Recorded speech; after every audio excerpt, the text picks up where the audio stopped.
Hello and welcome back to another video at Slowly We Go. My name is Lila, if you didn't already know, and I'm happy to have you here. If you haven't seen my other videos, please check them out. With my channel, I really strive to help parents find joy and peace and a bit of a smoother everyday life with some slow living tips, lots of gratitude and some conscious parenting techniques. If you are feeling really overwhelmed right now, if your house is a little bit crazy and the vibe is just insane, you want to slow your home down, you want some really quick and implementable pointers, then this video is for you.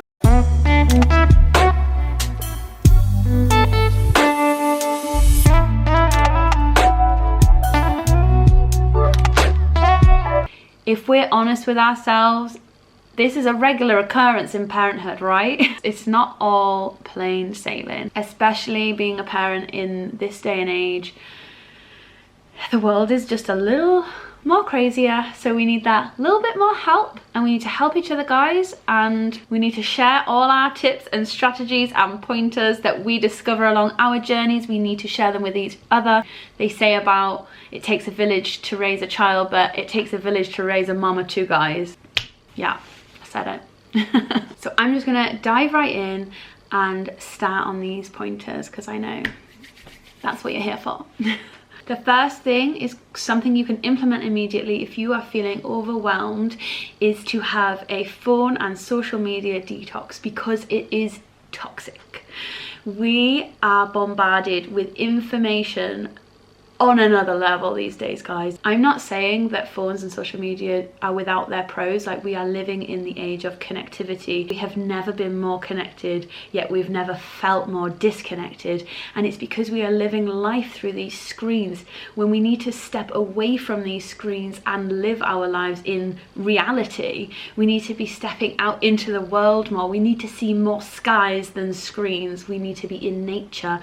We need to speak to each other face to face. We need eye contact. We are physical human beings. Well, we are spirit beings having a physical experience in this world.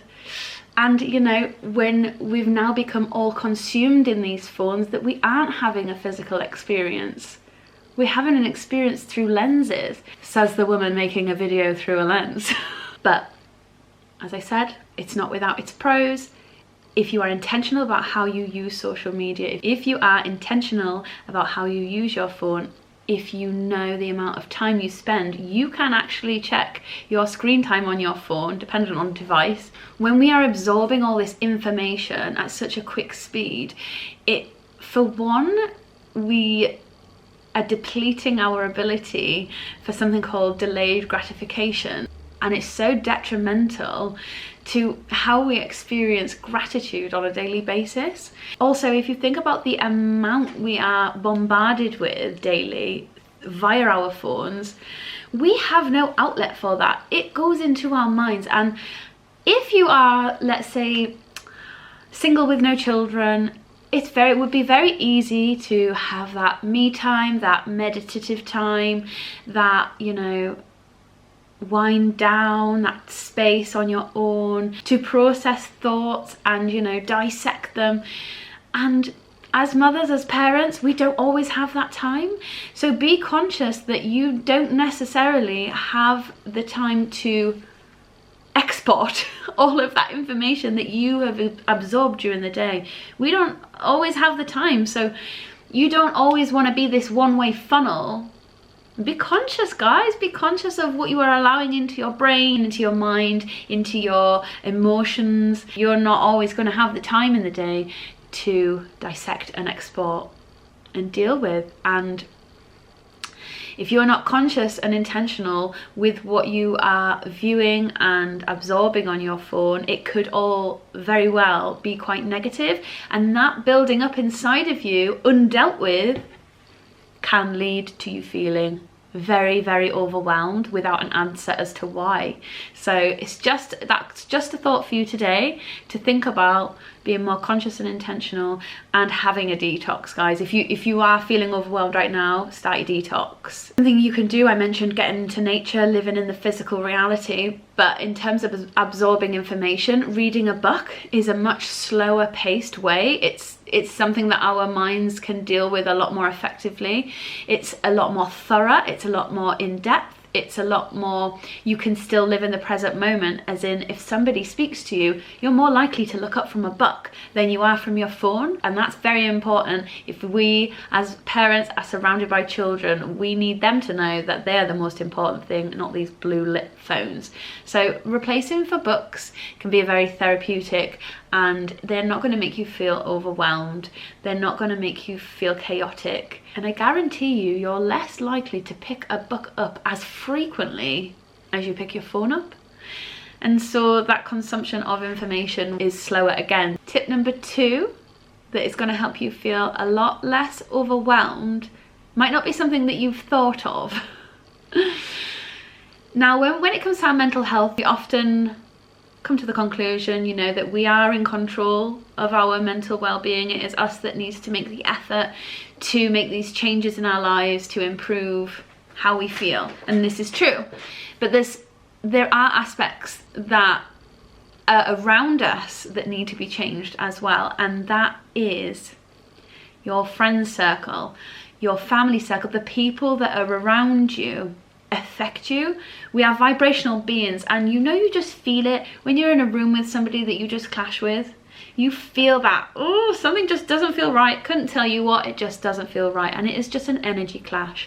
Now, when you get sucked into somebody that is has quite a low vibrational frequency, that is maybe only talking negative, is only talking gossip, if you get roped into that, it's gonna drag you down, and you are going to respond with that. You're going to mirror that. And what can often happen is, and I'm not saying don't vent to your friends, because we need to do that as well, guys. It's important to be able to talk about how we're feeling with close people to us. But I'm talking about, you know, that there's always that one person that will just always speak negatively, and you feel drained when you come away, and their overwhelmed feelings and emotions can pass on to you in such a way that you are then left with that emotion as well, on top of how you're already feeling. And so if you're watching this video because you're potentially feeling very overwhelmed yourself right now, and you're looking for ways to bring that vibe back down, I'm saying to you, be conscious of the people that you surround yourself with. Not saying throw that friend away, that's not what I'm saying. But look after yourself. Be the gatekeeper, of your mental well-being. What energies are you going to let in? If somebody, starts talking in this way and you just know it's going to bring you down, make your excuses and leave. Or, change the topic would be a better option. But why I'm bringing this up is because I know as parents, when we get together, it's usually play dates. You know what? We vent about our kids often. It's our outlet. It's somebody who understands.